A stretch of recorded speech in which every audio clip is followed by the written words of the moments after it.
It has been over a decade since the island has experienced the true wrath of Mother Nature, but with typhoon season fast approaching and a slightly higher chance of Guam being in the path of a typhoon, our island's first responders are gearing up to test their skills during Typhoon Pac'yu, amply translated Typhoon Typhoon. Various local and federal agencies, to include FEMA Region 9, will participate in the exercise, which is scheduled to kick off on Monday.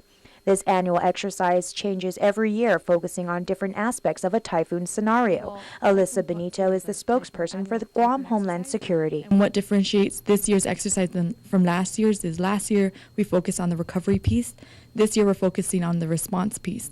So what participants are going to be able to do is go back to their agencies and look at their shortfalls, and then hopefully we can fill those gaps in. On Monday, the exercise will start with a heavy weather briefing from the National Weather Service.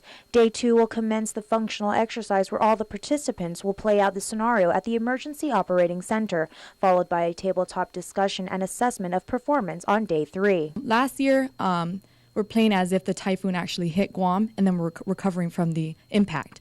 This year, we're playing pre-landfall.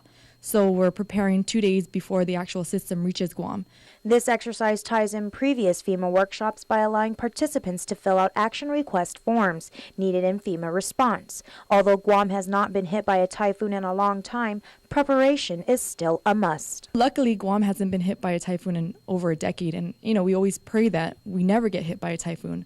But with that being said, the threat still exists. Being able to practice, being able to train, workshops is only going to better prepare us for when a real incident hits Guam.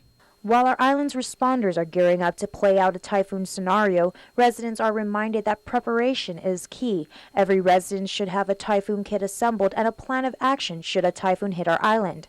Reporting for Guam's News Network, I'm Jolene Toves.